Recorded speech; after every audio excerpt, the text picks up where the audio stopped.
Bismillahirrahmanirrahim. Untuk keterangan selanjutnya yaitu tentang kaidah yang keempat, yaitu tentang penyukunan akhir fi'il mudhari' yang tidak dibaca nasab. Ayo buku tulisnya disiapkan, menulis keterangan kaidah sorfiyah yang keempat. Mohon keterangannya ditulis di buku tulis, yaitu tentang penyukunan akhir fi'il mudhari' yang tidak dibaca nasab. Kaidah keempat yaitu jika ada huruf waw atau ya yang berada di akhir fi'il mudhari' dan tidak dibaca nasab, maka huruf waw dan ya harus disukun. Kalau ada huruf waw dan ya berada di akhir dari fi'il mudhari' dan dengan syarat tidak dibaca nasab, berarti jar dan juga rofa, maka waw dan ya harus disukun. Sekarang contohnya.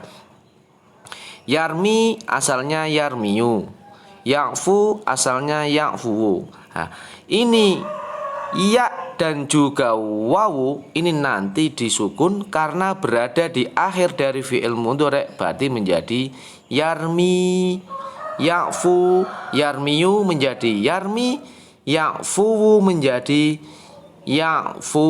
Lah, karena waw dan ya berada di akhir dari fi'il mudhari' dan tidak dibaca nasab. Kalau contoh yang yakhsha, yang asalnya yakhshayu, ini tidak dimatikan tapi ya-nya diganti a, ya-nya ini diganti menjadi alif. Nah, meskipun tidak disukun tapi ya ini diganti alif karena kena kaidah yang pertama, maka ya bukan disukun tapi diganti alif.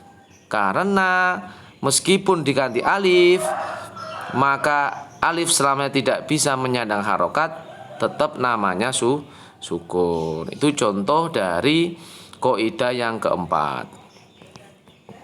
Penyukunan dalam akhir fi'il mudhari' yang tidak dibaca nasab, ini juga berlaku, yaitu pada isim fa'il. Juga berlaku pada isim fa'il. Kalau yang ini contoh layarmiya, layyafuwa, layyahsyaya. Nah, di sini karena ini dibaca nasab, maka tidak boleh akhir dari fi'il mudhari' ini disukun, tetap dibaca fathah. Nah, selanjutnya penyukunan waw dan ya dalam isim fa'il. Ini sama seperti dalam akhir fi'il mudhari', waw dan ya yang berharokat ini juga berlaku pada isim fa'il yang tidak dibaca nasab, hukumnya wajib disukun. Sama halnya pada fi'il mudhari', waw dan ya yang berharokat pada akhir isim fa'il yang tidak dibaca nasab, maka hukumnya adalah wajib disukun. Contohnya romin asluhu romiyun, gozin asluhu goziwun. Kita ilal yang pertama, ya atau waw ini berat menyandang harokat dhammah, maka harus disukun. Nah, karena ini harokatnya dhammaten, maka harokatnya ya berpindah pada mim, berarti menjadi gozin dan romin. Gozin dan juga romin, karena dalam dalam di situ ada tanwin bertemu dengan huruf yang mati. Setelah ya dan waw ini disukun, kemudian harokatnya ya berpindah pada huruf sebelumnya, berarti menjadi romin. Ada tanwin bertemu huruf ya mati, ada tanwin bertemu dengan huruf waw yang mati, maka iltiqa'u sakinen, kemudian waw dibuang, maka menjadi romin dan juga menjadi gozin. Jadi penyukunan dalam akhir fi'il mudhari', waw dan huruf waw dan ya ini juga berlaku pada isim fa'il. Kecuali kalau dibaca nasab sama romian, gozian. Nah, pada lafaz gozian ini asalnya adalah goziwan. Gozian ini asalnya adalah goziwan. Wawu jatuh setelah harokat kasroh maka harus diganti menjadi ya. Alasan wawu dan ya berat berharokat dhammah. Nah, karena waw dan ya huruf ilat yang hukumnya lemah, dan dhammah adalah harokatnya adalah harokat yang paling berat. Dalam lafadz ghaziwun dan ghazian, ketika ya-nya ditambahkan maka akan menyebabkan bertemunya dua huruf yang mati antara ya mati dan tanwin. Ini namanya iltiqa'u sakinain. Maka ya yang mati atau waw yang mati harus dibuang. Itu dari kaidah yang keempat. Sekarang kaidah yang kelima. Dilanjut anak-anak. Kaidah yang kelima tentang mengganti hamzah dengan huruf mad. Jadi penjelasannya mengganti hamzah dengan huruf mad. Nomor 1, nanti ini diperinci. Jika dua hamzah di awal kalimat dan hamzah yang kedua mati. Nah, jika dua hamzah di awal kalimat dan hamzah yang kedua mati. Sekarang keterangannya, jika dua hamzah berada dalam satu kalimat dan berada di awal dan hamzah yang kedua mati atau sukun, maka hamzah yang kedua harus diganti dengan huruf mad. Harus diganti dengan huruf mad yang sesuai dengan harokat sebelum hamzah yang kedua. Jadi dilihat harokatnya.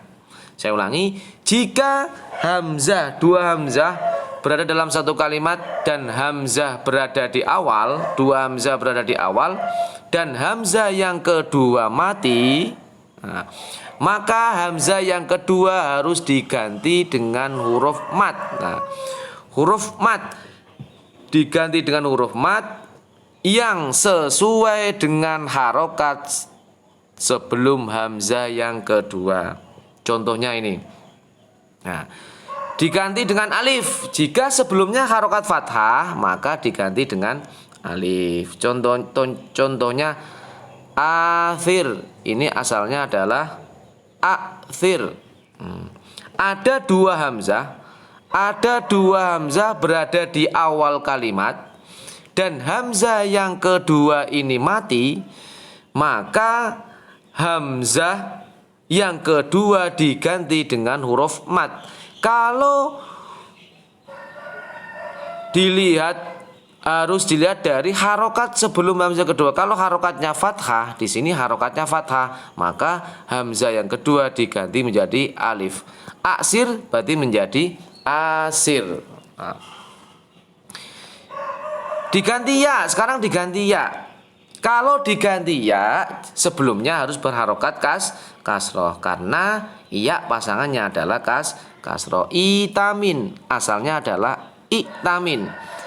Hamzah yang kedua mati dan jatuh setelah harokat kasroh, maka pasangannya kasroh adalah ya, maka hamzah diganti menjadi ya. Iktamin menjadi itamin.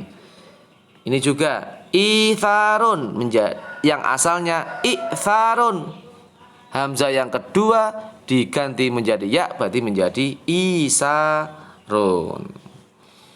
Diganti menjadi wawu jika huruf sebelumnya harokat dhammah. Jadi dilihat pasangannya. Kalau diganti alif berarti harokat sebelumnya fathah. Kalau diganti ya, harokat sebelumnya kasroh. Kalau diganti wawu, harokat sebelumnya adalah harokat dhammah karena dilihat dari pasangannya.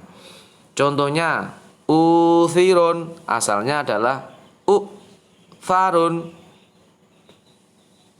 Uthirun asalnya adalah uthirun.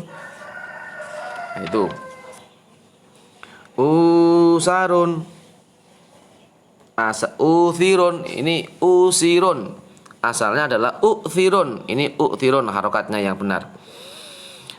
ada dua hamzah berada dalam awal kalimat, dalam satu kalimat, dan berada di awal, dan huruf hamzah yang kedua mati, dan huruf sebelum hamzah ini berharokat dhammah, maka hamzah yang nomor 2 diganti menjadi wawu.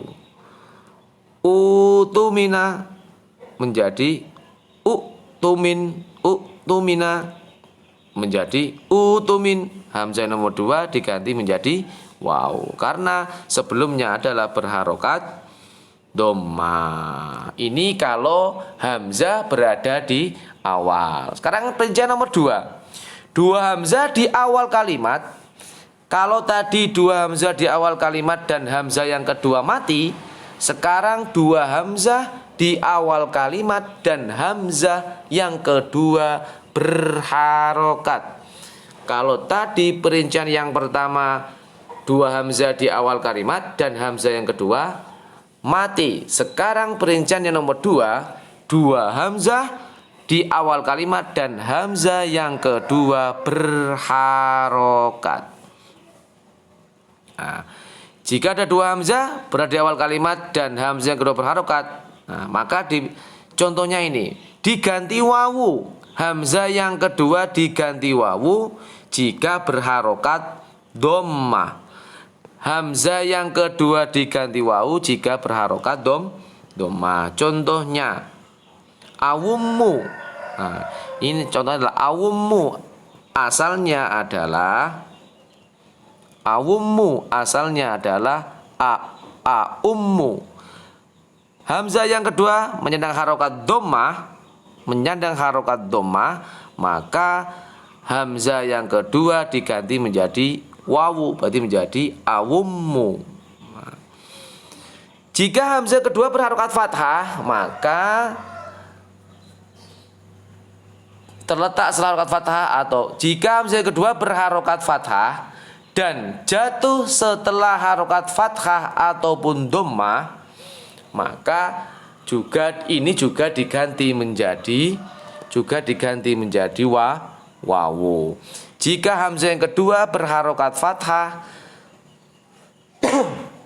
dan jatuh setelah harokat dhammah, fathah ataupun dhammah, ini juga diganti menjadi wawu.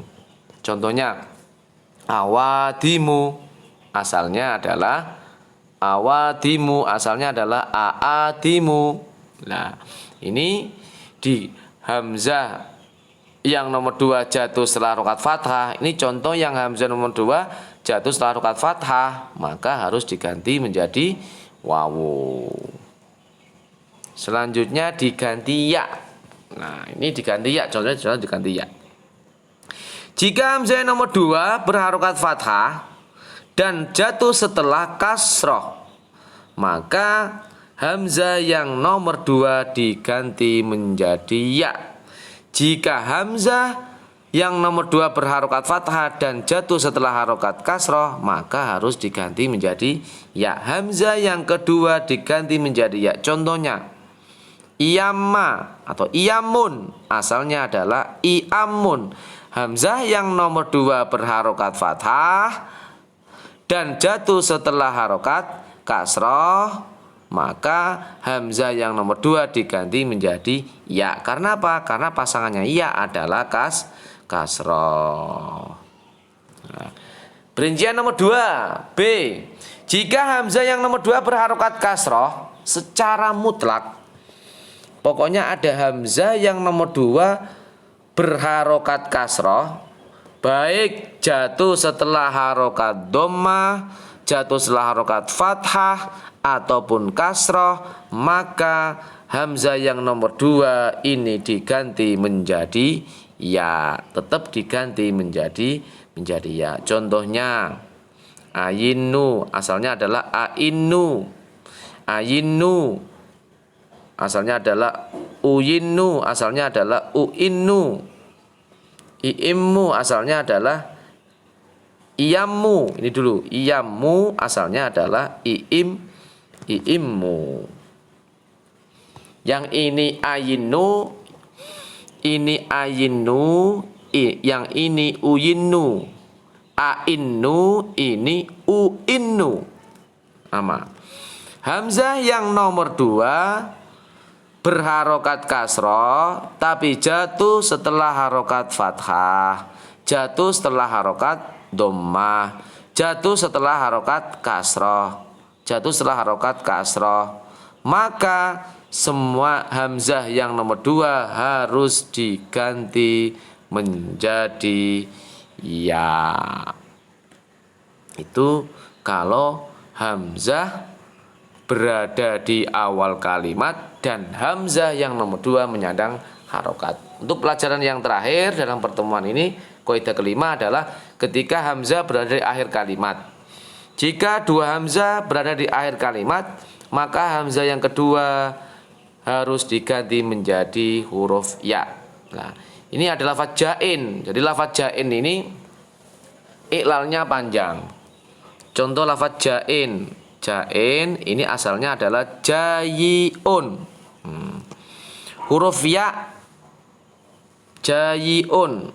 Nah, iklal yang pertama adalah lafaz jain yang asalnya adalah jain yang asalnya jayiun. Iklal yang pertama adalah ya ya. Ketika jatuh setelah alif ziyadah, kaidah berapa? Kaidah ketiga kemarin, maka harus diganti menjadi hamzah. Berarti menjadi jaiun. Nah, ketika jaiun, lah ini baru kaidah ini kelima, ketika dua hamzah berada di akhir kalimat, maka hamzah yang kedua harus diganti menjadi ya. Hamzah yang kedua diganti ya, berarti menjadi jaiyun. Nah, setelah jaiyun, iklalnya ini ya berat menyandang harokat dhammah. Kayak tadi kaidah yang keempat, kemudian harokatnya ya dipindah pada hamzah, berarti menjadi jain. Setelah menjadi jain ini, maka iltiqa'u sakinen antara tanwin dengan huruf ya yang mati, maka menjadi jain. Saya ulang lagi. Jain ini asalnya adalah jayiun. Ya jatuh setelah alif ziyadah, maka harus diganti menjadi hamzah.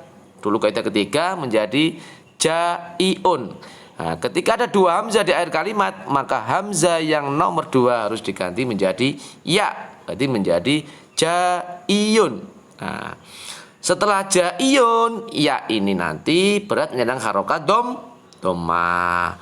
Berat menyandang harokat dhammah, maka ya disukun menjadi jain. Harokatnya ya ini pindah, berarti hamzahnya ini menjadi tanwin.